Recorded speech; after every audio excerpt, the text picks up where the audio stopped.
You're right. You thought it was all over, but I'm back. Episode 7 of Isolation Station. I know we have sort of eased lockdown now, but we're still meant to be in lockdown, so the series continues.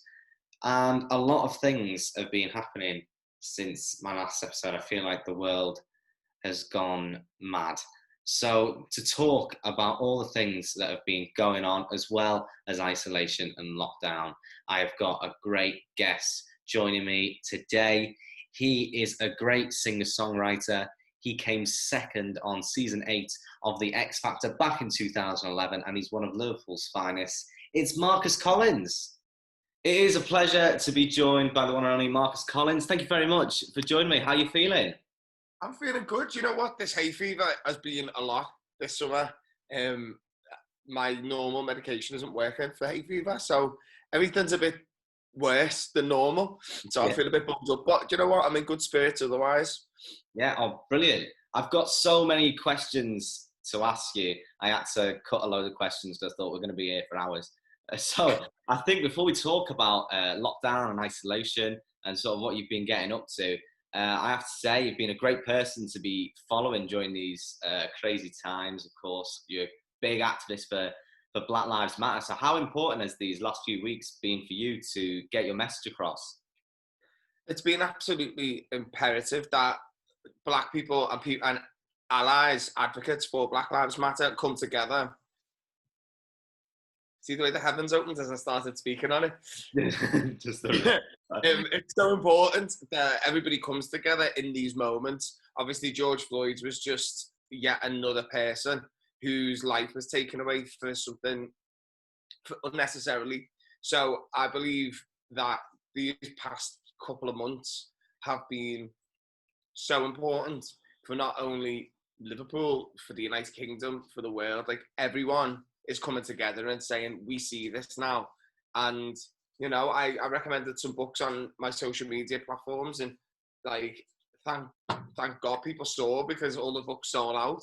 Not just because I was saying it, but, you know, it's a movement. People are coming together and, you know, explaining things. People are feeling more confident to ask questions, the difficult questions and the difficult conversations that they wouldn't normally feel safe enough to do. Two of the main things I've noticed is, well, the main questions I'm asked a lot are, what's white privilege? And, well, and another comment that people have been making, I'm scared to ask, am I allowed to say black? Am I allowed to say mixed race, biracial? People just don't know and don't want to offend people. But unfortunately, in the times we're living in now, to say nothing is more damaging. I think everyone's just got to be a bit braver and just dip their toe and say, can I ask you something?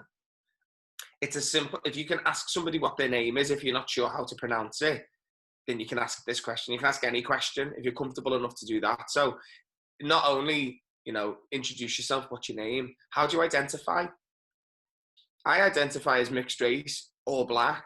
If somebody wants to know the details, I'm mixed race. I've grown up in a white area with white family, didn't know my black family, and, you know, everyone I know is white pretty much, or was until a certain point in my life.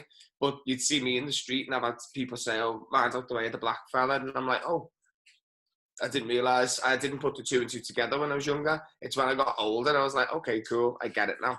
So there's been a lot of questions, and it really has been a very powerful movement. I'm very proud to have been at the forefront of it.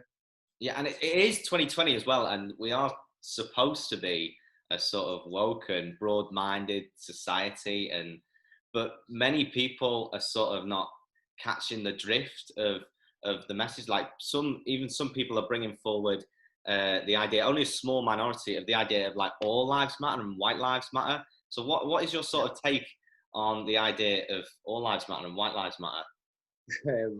Okay, so that's an interesting one. This is something that has caused the most friction, I think. But it comes from a place of misunderstanding.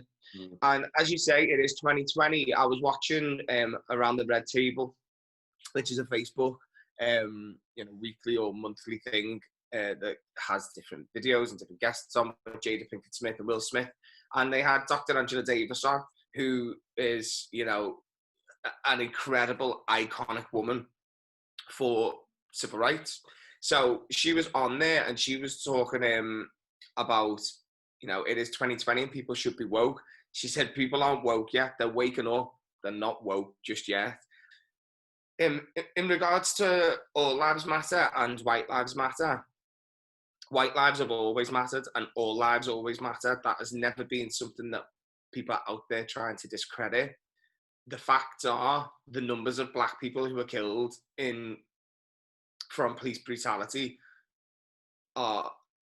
continue to rise. They continue to be at least 20% higher than if it was a white person, unless the general motive is to keep everywhere white and to keep the majority like that. Like people, I've seen people cross the road and they've seen me. They thought, oh no, that's a threat. That's a black man. And I'm 5'7", and usually I have bright pink hair and stuff. Like I'm not that threatening. I think I'm quite approachable. I've got 7 godchildren. Like I'm basically a children's entertainer. Like it's silly, but people just see your skin color and kind of pigeonhole you into that box, and it's fascinating, really. All lives have always mattered. No life is more important than anyone else's, and that is the true ethos of Black Lives Matter, because by saying Black Lives Matter, we're asking for an equal footing. We just want to sit at the table.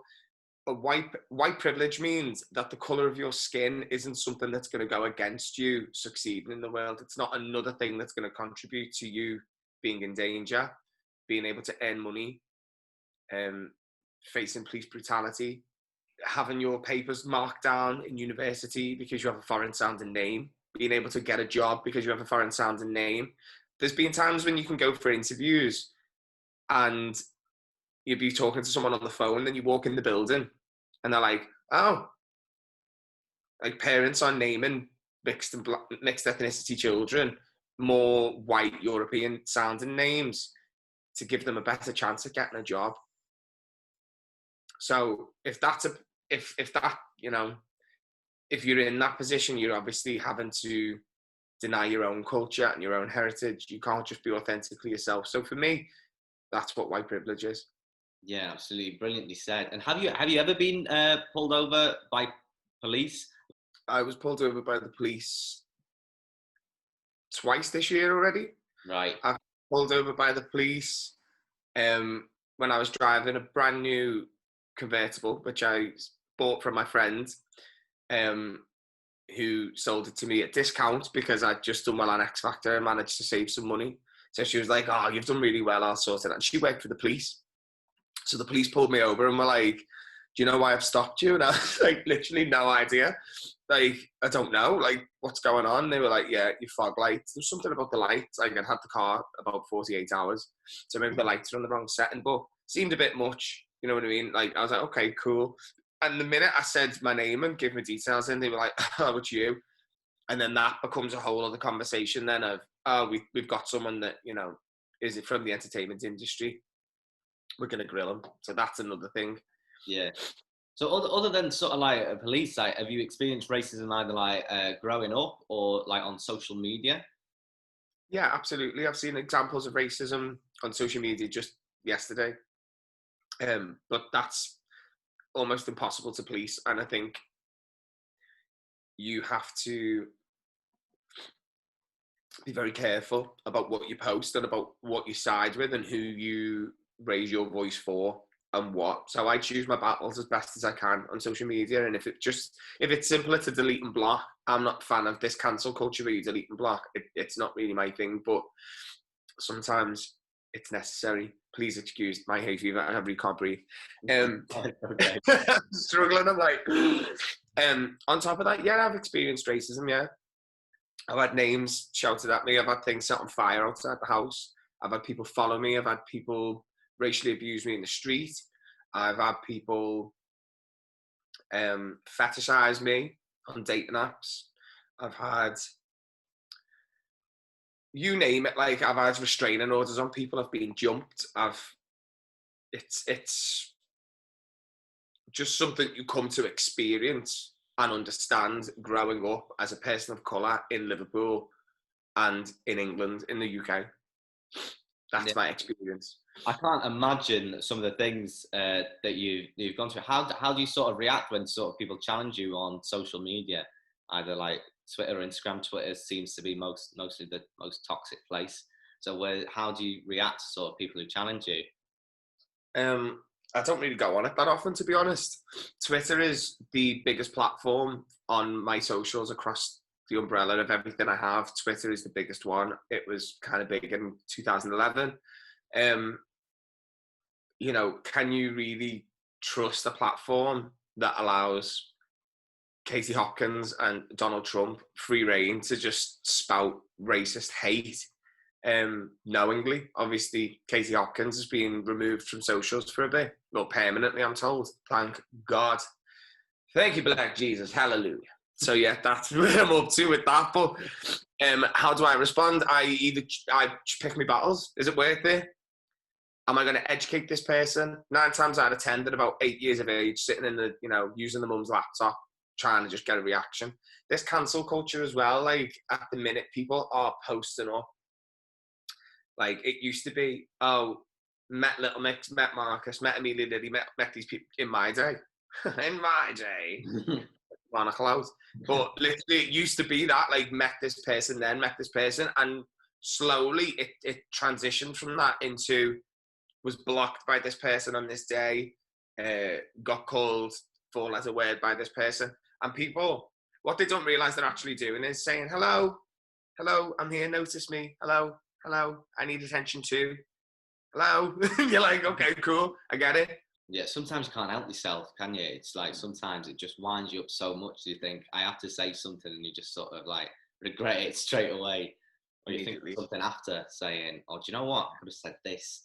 You think that's the stuff you find yourself saying in the shower, you know, when you're like muttering to yourself, standing there like, I should have just said it. Like, I do it all the time, and I'm walking the dog, I'm trying to clear my head, and I'm like, oh, that was a good rip, that was a good one, I should have used that. Always happens when it's too late. Yeah. Another thing that I want to ask you about, I find this interesting, big debate. A lot of people are upset with sort of big streaming services taking down shows like Come Fly With Me in Little Britain. They sort of take comedy out of sort of culture and race. So do you think it was the right move for these type of shows to be taken down off streaming platforms? Great question. I love comedy, stand-up comedy, or you know, character-based, right up my street. I've got all of these shows on DVD. Like, Bo Selector was one of the funniest things I've ever seen, and I used to rush home to watch it at the weekends because I couldn't believe that they were getting away with some of the stuff, and the content of what they were putting out. I'd never seen anything like it before. Yes, it made a difference. Yes, it was offensive. Yes, it was wrong. Yes, it was funny. So how are you laughing at, or are you laughing with? Was it every race that got kind of penalised? Yeah, it was. You know, a lot of people did it. Matt Lucas, constantly in blackface, constantly. And I've met Matt Lucas, and he is not somebody who has any issue or he doesn't preside over anybody like he's better than them. He's a cool man, and we need to just appreciate the fact historically this has been done to take the mick out of people of colour.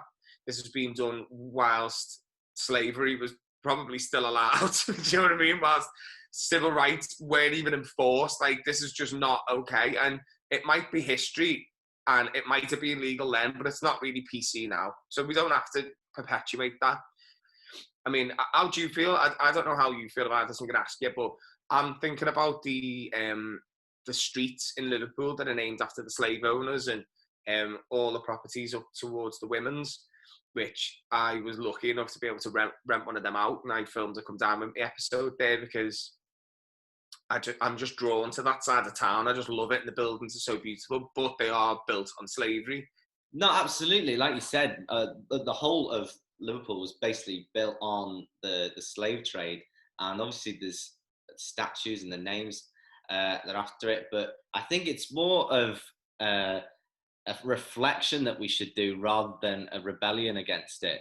And you know, we have like the museum on, you know, near the dots as well, where people got, and I think that would be the best place to move statues. You know, like obviously there's this big culture of like statue protectors now, and I think if they are moved to museums, then I think that would be a better place for people to go and sort of reflect on them. And you know, I think that it is important that we shouldn't really completely forget about it, because it's you know, it's an important time, and we need to realize how times were like then and now, how different it is now. And it's just it's a learning curve for people, and for people to learn about it and to know that that was wrong, then I feel like that would be the best way to go about things. Yeah, I'd agree. I'd agree. You can't deny what has happened.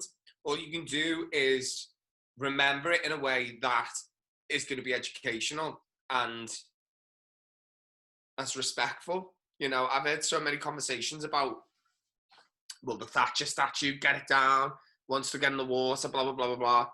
And, you know, there's mixed opinions in this country about Margaret Thatcher and her, you know, how she orchestrated their politics. Yeah, I'm not sure what the opinion's like in Liverpool, though. I'm not sure what it's like here, but well, Liverpool's a bit of a standout state, isn't it? Where we stand alone. Where I've never really considered myself English. I've considered myself Scouse. Majority did the same. They considered themselves Geordie. I don't necessarily feel represented by the way people look, think, act, or anything they say in Parliament. And when I think of Brits abroad, I think of lager louts with British bulldogs, big fat bellies, bald heads with hankies on, £2 pint, and, you know, a full English breakfast for €1. yeah, That's what I'm thinking. Football hooliganism. I don't want to associate with that. And it's interesting because you're either, when you try and figure out your identity as being a Scouser within this country, it's either that, you know, this bulldog culture, or it's you know, afternoon tea and you're at Ascot and you've got a top hat and, you know, a yacht. It's one or the other. There's no kind of, I sit somewhere in the middle, I like to think. So yeah. Yeah, absolutely. There's so many questions I can ask you about this subject. It's unbelievable. But I have to ask you about your time on the X Factor. Of course, that's a big part of your life. And because you were in 2011, and a story hit a couple of weeks ago about Misha B, who was on your series, and it came out. She came out and said that the show sort of pushed like the narrative that she was angry, and they sort of based that on a race. So what do you remember with that happening in the show? Did you feel that you were treated any different to other contestants on the show? This is an interesting one. Okay, cool. Okay. This is one of those things that I was saying before, that you've got to be very careful what you choose, what fight you choose to pick up, and what you know, want to discuss. Now, with me, there was a lot of things that happened on that show that, in hindsight, I don't believe were the right thing to do, or was the right choice. But what I will say about this situation regarding people being treated differently, or the show orchestrating things to paint people's characters in a certain way, that was definitely very much something that's happened. The only thing I've really got to say on this is the two things, and the two main culprits for why somebody's career ended up the way it did, and, you know, everyone's mental health across that whole series. The two main people who added fuel to that fire and who perpetuated it and kept the wheels turning were the X Factor producers, who allowed it to happen and continue to allow it to happen. The second one is the white man who stood there adding to it, whose name hasn't been brought up, who was on the judging panel.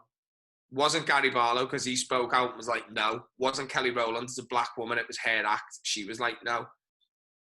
So I just think it's very, very interesting how the white people at the top basically allowed things to go on and have not said anything about it, and have got away scot-free while they've let the urban ones fight it out amongst themselves. I think that's interesting. No, it is very interesting. But apart from all that, is there any the best thing about the show? How was the experience for you? You must have loads of positive Do things. you want the truth or something beautiful? Because I'll give it to Well, you. anything. We love exclusives on this show. Literally anything. It was one of the hardest things I've ever done. It was, we started auditions in like the March. The live shows got filmed the live auditions got filmed about the June, I think. That was it. We were up and there from 5 in the morning. We didn't leave until about 8:30 at night. Long days, standing around, waiting, panicking, nerves, the lot. So very emotionally draining and exhausting. It was exciting, but things could go either way and change. And sometimes on a Friday, Simon would be like, we're changing the whole theme. It's no longer Love Week. We're doing, big band, crack on. And you'd be like, okay, cool. I've got to do. Yeah. Oh, do you know what? We'll bring an orchestra in. We'll do it. You know what I mean? Like, okay, yeah, you've got 15 minutes. Crack on, guys. We're going live in front of millions. Like, so it was that kind of thing. But end of the day, gave me a great platform, and I've been lucky enough to travel the world with it. And it's, it's been something that I've held in high regard. A lot of things have come out about the show, and the show is such a huge machine. It's used to people having different opinions on them, and it functions the same way regardless.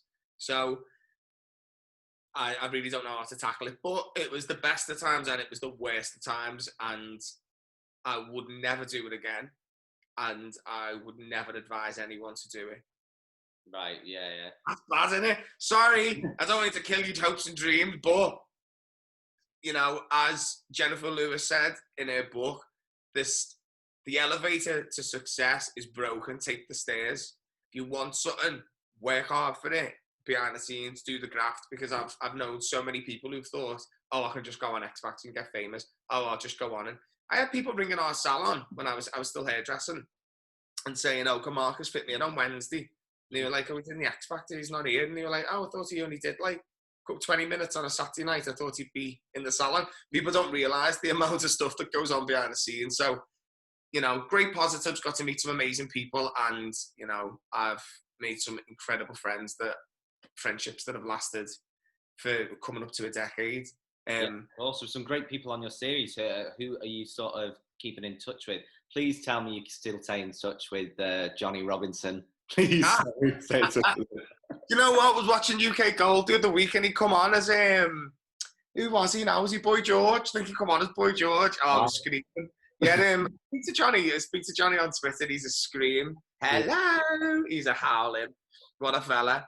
I'm tight with Little Mix. This is Jade's brand new clothing label. It says trash in front, so I'm rocking this. There you go. Marcus is promoting you here, Jade. I'm promoting you. That's what this is. So I've got a label on I'm representing.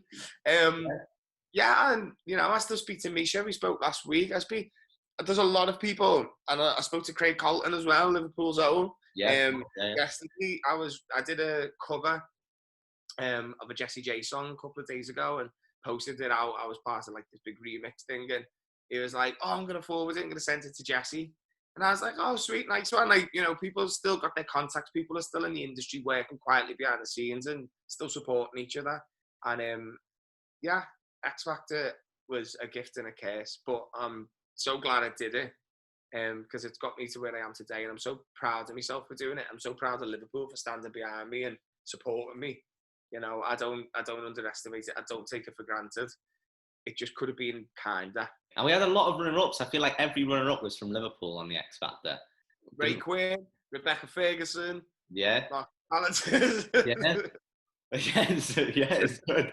And for all the viewers, many viewers watching, if you don't remember Johnny Robinson, here's a picture of him now. Oh, I couldn't find one. But right, we'll move on. So we'll talk about lockdown, because the whole show, we haven't even talked about lockdown. The whole show is actually named after isolation. So how was, obviously it's eased now, and we're sort of, we're getting used to sort of getting back to normal life.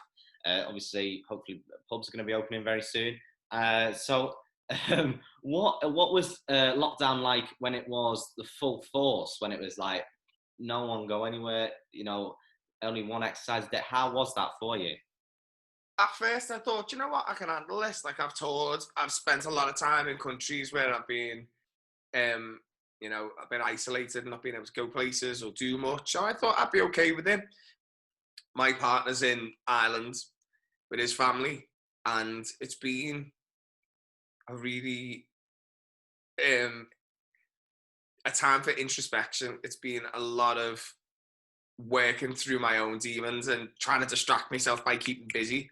I'm doing all right. I wish I could say I'd read more books. That's the only thing I wish I could have done. But when you're an entertainer and there's nowhere to entertain, I've been doing more things online, been posting videos and stuff, and working towards movement things. So that's been different. My nan likes to call them the parades, the Black Lives parades.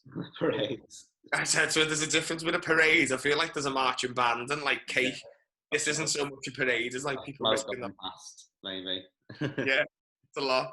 But yeah, I've enjoyed it. I say enjoyed it. It's been a double-edged sword.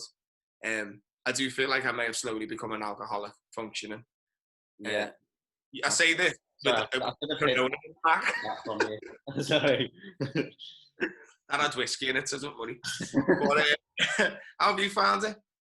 Do you know what? It's all right. I've been very lucky to be, in with the family. But mum's always working on shift. She was working anyway, but like for the first couple of weeks, we were in lockdown.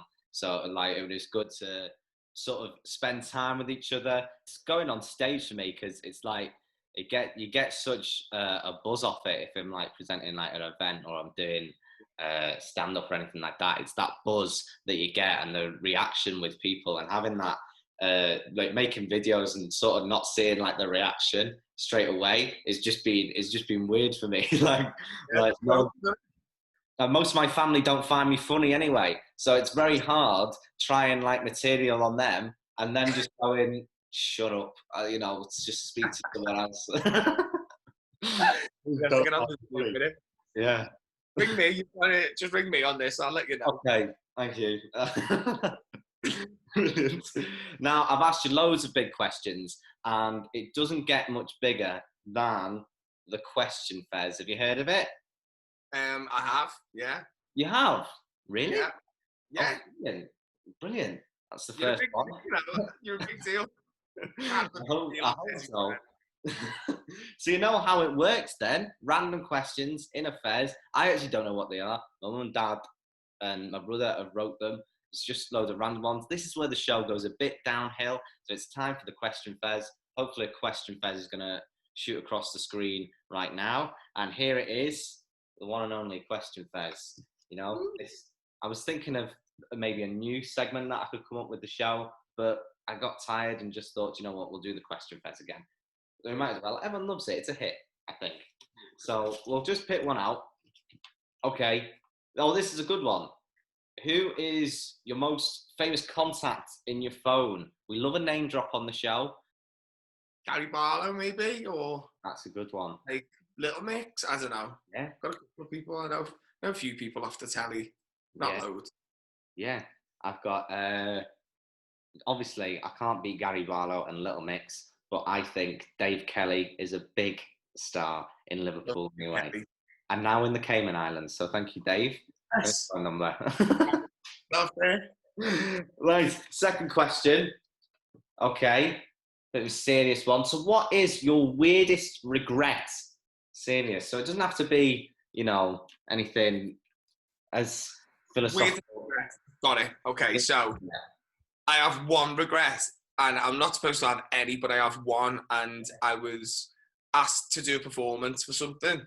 And I was so poorly. There was no way I could have got through it. There was absolutely no way. And it was such a big deal. If I'd have messed up, I never would have forgiven myself. And I was so ill, I couldn't do it.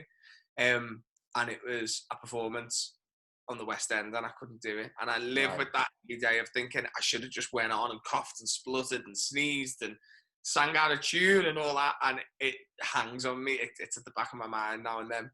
But probably a West End show that I didn't. Yeah, nice. For me, it's nothing's about the West End. It's about these shoes that I bought. It's like gold shoes, and they're terrible. But I saw Alex Oxlade-Chamberlain wear them. And when you see someone like that wearing them, you're like, oh, they look really good.